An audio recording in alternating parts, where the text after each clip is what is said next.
Shut your eyes. Close your eyes tight, you guys. Don't peek. Now, just imagine this now. On a very dark and moonless night last December, Reginald Ewing Peabody was driving his car very slowly and most carefully on that particular road in the southwest corner of the county which goes by the 3 houses which have been deserted for so many years. He was driving very slowly, for he was having trouble seeing the road. His headlights were very dim, and it was obvious to Reginald Ewing Peabody that something was drastically wrong with the battery of his car. Oh, it was going uphill and downhill with great monotony, and it was curving this way and that way. The road is narrow, and the hedges have grown tall and close to the road, all of which add to the difficulties in that particular road. Reginald Ewing Peabody was on that road as it was a shorter route than the main highway to the house where he was expected to spend the night. He had passed 2 of those deserted houses a long way back, it seemed to him, and he had not passed nor seen another car for miles. His headlights were growing dimmer and dimmer. The night was growing darker and darker. His car had just reached the top of the hill when there was a flash of lightning, followed by the pelting of rain against the windshield. At this onslaught of nature, the battery, which Reginald Ewing Peabody had begun to think was having human characteristics, it went completely dead. And there was Reginald Ewing Peabody, miles from any village. He had seen the outline of a house over to the left when the flash of lightning lessened the blackness of the night for a moment. He needed some shelter from the storm, for his car was old and far from waterproof.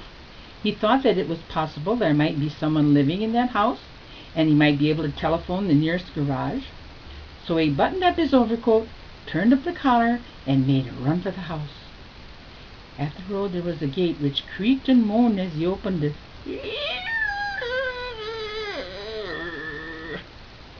The bricks in the walk were slippery with the rain and seemed to be covered with moss, as though no one had walked on them for quite some time.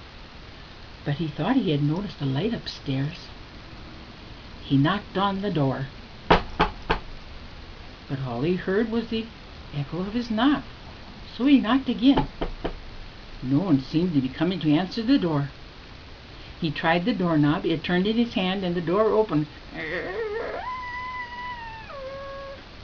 Reginald Ewing Peabody called out, "Anyone home?" No answer. The only sound he heard was a faint rap, rap, rap, and the sound was coming from upstairs.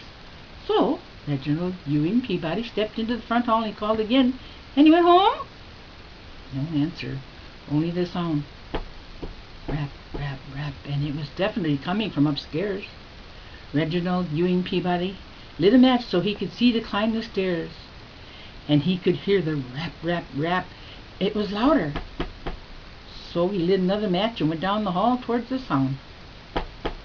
The sound led Reginald Ewing Peabody past one door, past a second door, until he came to a third door.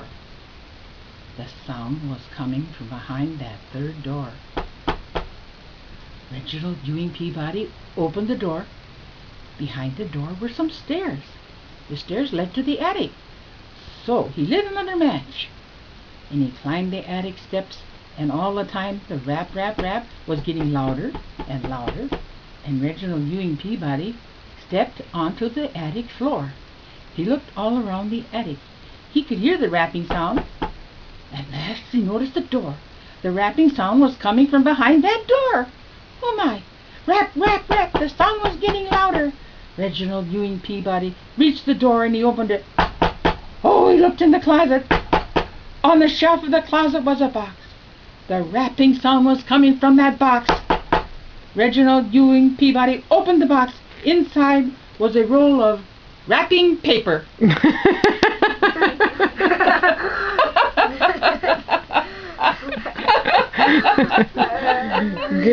Wasn't that a good story?